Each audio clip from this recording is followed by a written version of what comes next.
Gearbox Software, most notably known for Borderlands from 2009, and onwards primarily the second game, and we can just imagine the third one doesn't even exist.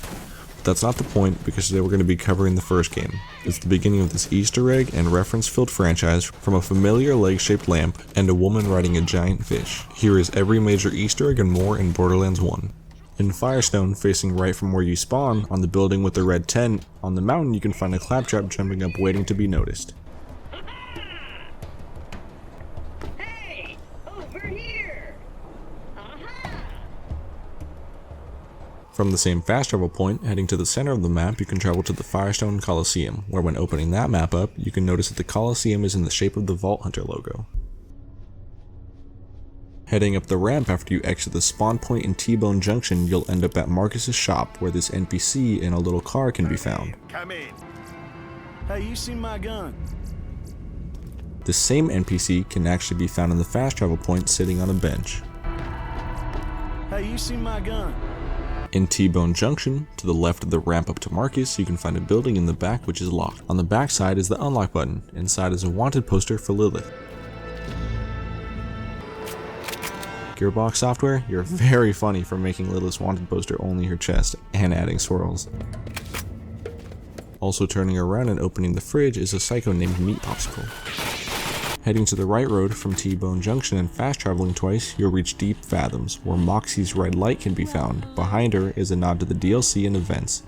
The arena cage, a brain, Hank's hat, a claptrap with a mustache. There is also a Marcus figure, but I don't have it. Also, if you shoot the brain, it'll bleed. See you soon. Fast traveling to Moxxi's district into Road's End, you can find a highway sign with an homage to one of Gearbox's previous games. There's a secret vending machine in New Haven that will reveal itself randomly when traveling here. Took me a few attempts, but this is the door open.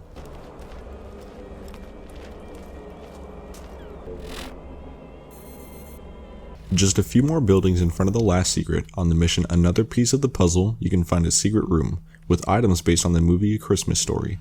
You'll find a leg-shaped lamp, a gun with the description of "careful as you could put someone's eye out," and a Christmas tree made of rubble and grenades. At the middle of nowhere fast travel point in this location, near some yellow plants, you can talk to this NPC and receive the quest Green Thumb, just one of the few secret missions.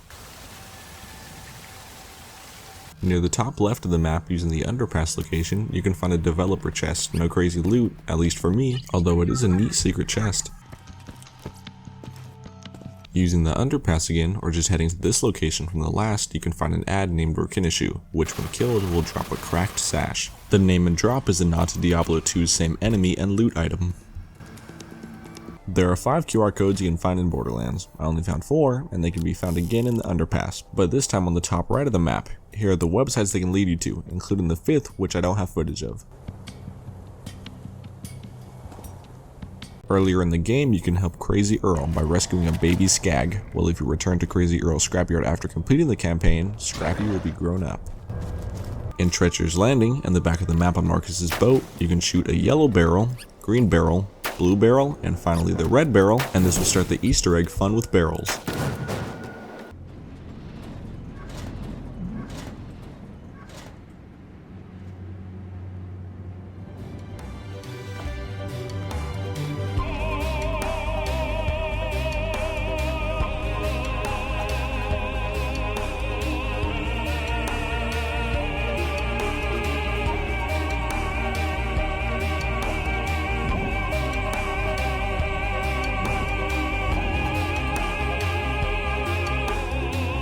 While still on Marcus's boat, you can find this landfill of items, such as a butt sign, 2 lootish magazines, a bunch of beer cans, the gun shop sign of his, and lastly, a figure of himself.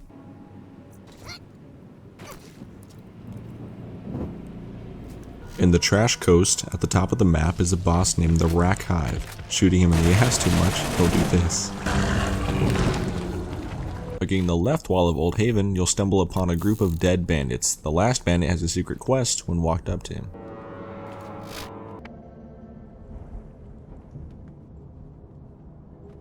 Unfortunately, I don't have the complete footage here since I already passed the mission, but I'll try to put correlating pictures up. In Crimson Fastness, looking into Patricia Tannis' cell, you can find funny writing, lore, and some concept sketches. The cell next to her contains more writing and a play on the saying eat shit and die. And yes, this is the same girl riding the giant fish. Fast traveling to Jacob's Cove and making your way to Hollow's End, at the top of the map is a shack. Inside is a zombie named TK Baha. Interacting with him gives you a secret mission that you complete 4 times over as the list increases. Making your way through Jacob's Cove again to the lumberyard, you can find a bus with a 404 error message written on the back as its travel location.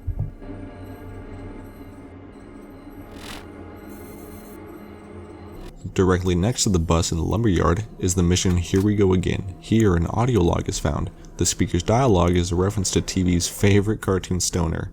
Like, whoa, Scaggy, you wouldn't believe what happened to me. The misery machine broke down, but I found this town and there's like no one there. He seems like a nice old man, so I thought I'd help him out. Who needs the rest of the gang, right? Making your way to the center of the lumberyard is the last audio log from Harry. He even says zoinks. You know how that ghost always turns out to be some old guy with a mask on? So I've been doing what you and I do best, Scaggy. Hiding. Zoinks! Don't worry about me, old pal. They never think to look in a barrel, right? In Tartarus Station, once in the city, you can climb onto an upper building which has binary from a claptrap, which translates to Steve the Bandit, who is another Borderlands NPC.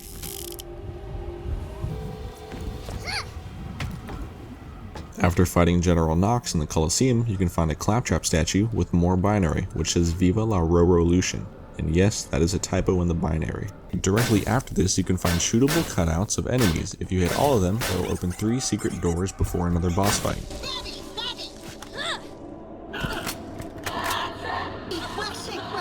At any megaphone pole in Tartarus Station, you can hear a speech from a claptrap, which is very similar to the one in the beginning of BioShock.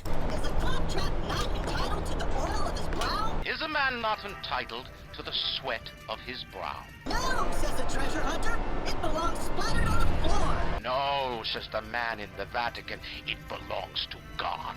We choose the rebel